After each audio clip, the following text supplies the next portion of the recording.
in mind that what am I about to say comes from someone that loves Neverness to Everness. Neverness to Everness is a game that I play every day since it released, even if it's for 5 minutes. A lot of times it's more than that, obviously, but I log in every day to do something, okay? And the thing is, like, this game has a lot of criticism. True that I would say that they are still very fair, and I cannot, like, really defend them. And others that I would say just, like, depends who you ask, is more convenience or not, or fair or not. And let me explain. The performance is still terrible, and that's something that you cannot discuss. Like, you can be one of those people that don't have any type of issues with their performance, but a lot of other people crash when they play the game, especially if they play on phone. Other people just have a lot of FPS drops. The physics of the cars is still broken. Like, there are still a lot of bugs in the game, and the more content they add more bugs as well. So the performance is not something fixed yet, and it's not nearly perfect by any means. And that criticism is fair because the people that cannot play the game are gonna complain more about it, okay? But then there is another criticism that I would say,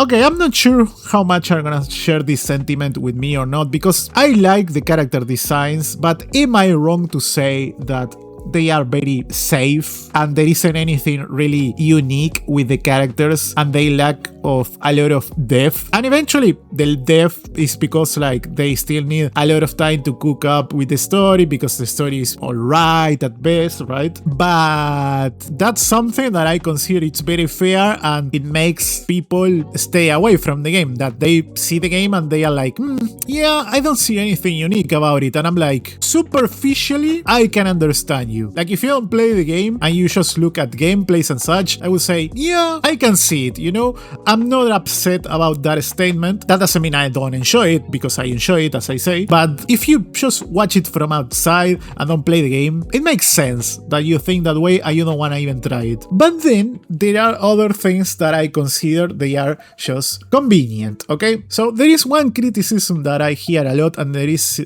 like, oh, there isn't anything to do in the game. And I'm like, no, I don't think that's true, especially like even if you're already done with the main story. But I assume that if you ask someone that plays 8 hours per day this game, I can understand what you say, and it's because, like, it's a very casual game.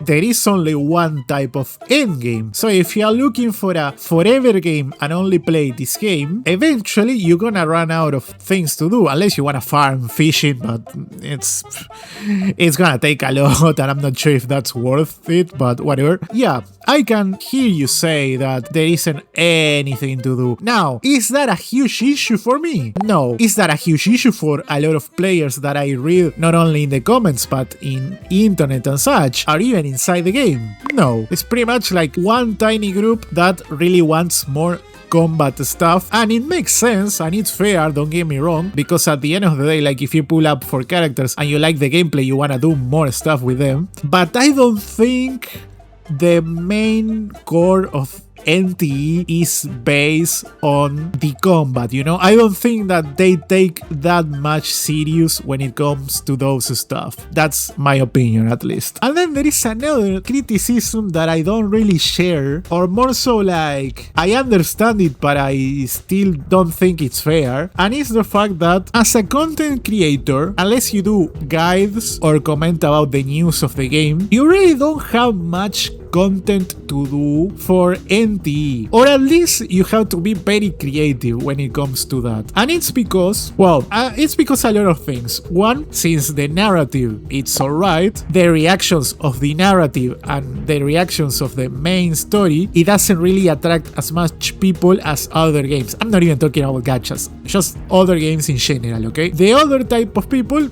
is the one that does guides. Sure, you can do one guide per character, but at the end of the day, if all the teams are slightly similar and just replace one character with another, and the endgame is just one endgame, at the end of the day, as a guide person, you can do so much, right? And I think those things are the stuff that pretty much frustrate people that makes content for gachas because they try to add the formula that works in their game and put it in NTE, and I don't think in NTE is gonna work out, not because it's very unique or amazing, no, it's not because of that, it's just that the main focus of the game is more about the casual aspects of grinding the hobbies, the phones, and just trying to get like stuff that are more or less from a cozy game and not really from a gacha, like apartments, skins, cars, customization for the cars, like stuff that don't really add much value to a person that focuses on gacha content creation. And because of that, I noticed that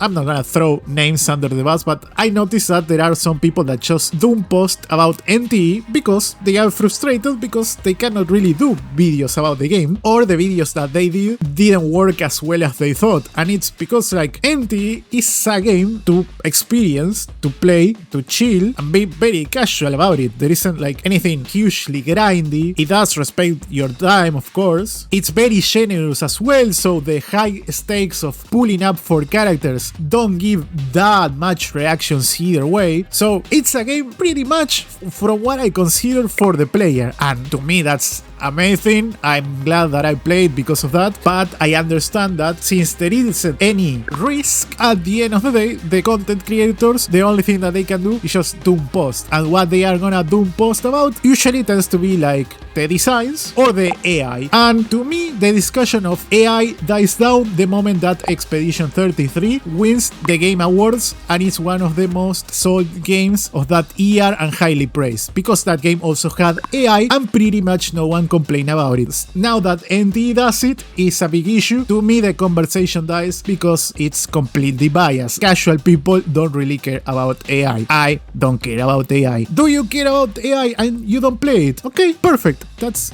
your decision. You know? So, what do you think about the state of NTE? Does it hold up to you? To me, it does. I think it's just like, it really depends who you ask, how much stuff they have to do, and how much the content is well or not. Obviously, like, there is a lot of polish, I mean, that needs to be fixed, and I feel like they prioritize adding more stuff than making it well. A lot of times, like, the new minigames that they are fun, but they are also broken and not really balanced, and sometimes they just have bugs that you don't know why they are there, and since they are like events that are seemingly limited for a limited time, you don't know that they are gonna fix them or not. So I think that's also a fair criticism, but at the end of the day, it doesn't really prevent me from keep playing the game, you know? But anyways, what do you guys think about it? Do you enjoy playing the game either way? Let me know in the comment section below. I hope you guys liked the video. If you did, make sure to leave a like, subscribe, and I will see you all in the next one. Peace out.